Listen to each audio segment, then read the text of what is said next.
Assalamualaikum warahmatullahi wabarakatuh. Nama saya Reva Miriana dengan NPM 201000250 dari kelas F. Di sini saya akan menyampaikan materi menulis karya ilmiah yang bersumber dari buku menulis makalah dan artikel yang disusun oleh Profesor Dr. Haji Imam Sugitno, MPD.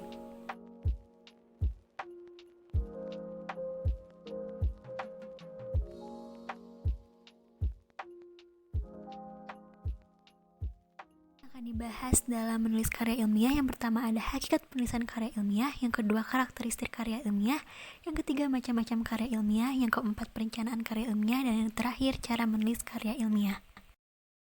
Hakikat penulisan karya ilmiah. Karya ilmiah adalah karya tulis yang disusun atau dikembalikan berdasarkan prosedur ilmiah. Hal ini berarti bahwa dalam menulis karya ilmiah, penulis harus menempuh prosedur ilmiah yang meliputi topik atau pokok bahasan, tahap pengumpulan informasi, evaluasi informasi dan bahan, pengelolaan pokok-pokok pikiran, tahap penulisan, dan terakhir tahap penyuntingan. Karakteristik karya ilmiah diantaranya harus empiris, sistematis, objektif, analitis, dan yang terakhir verifikatif. Macam-macam karya ilmiah. Yang pertama ada artikel ilmiah. Apa sih artikel ilmiah? Artikel ilmiah adalah karya tulis yang dirancang untuk dimuat di jurnal atau buku kumpulan artikel yang ditulis dengan tata cara ilmiah dan sesuai dengan konvensi ilmiah yang berlaku. Nah, artikel ilmiah ini juga dibagi menjadi dua, yaitu hasil penelitian dan artikel non-penelitian. Yang kedua ada makalah ilmiah.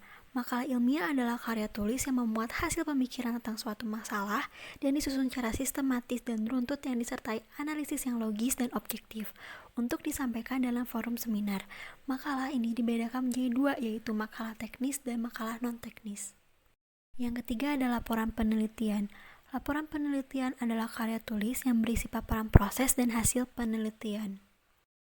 Perencanaan karya ilmiah. Yang pertama, menentukan topik karya ilmiah. Masalah atau topik adalah hal-hal yang akan dibahas dalam karya ilmiah, berupa persoalan yang memerlukan pemecahan.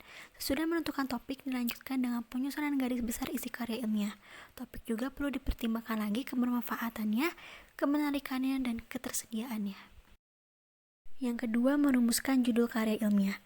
Judul merupakan label atau nama dari karya ilmiah yang akan ditulis, sedangkan topik merupakan masalah pokok yang akan dibahas.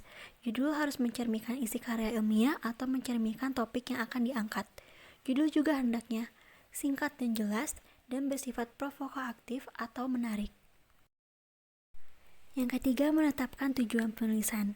Dimaksud untuk mengarah pada apa sih yang ingin dicapai dengan penulisan karya ilmiah tersebut. Yang keempat, menyusun kerangka isi karya ilmiah. Sebaiknya dibuat secara fleksibel sesuai dengan kebutuhan. Yang terakhir, mengumpulkan bahan penulisan.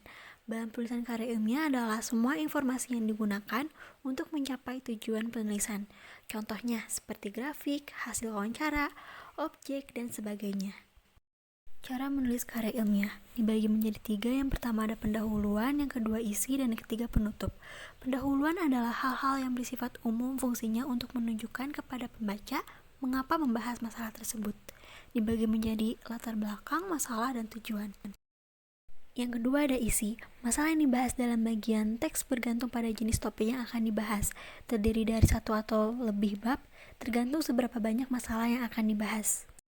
Penutup. Bagian penutup berisi kesimpulan atau rangkuman mengenai masalah yang dibahas dan saran apabila diperlukan. Sekian materi yang saya sampaikan. Mohon maaf bila ada kesalahan. Wassalamualaikum warahmatullahi wabarakatuh.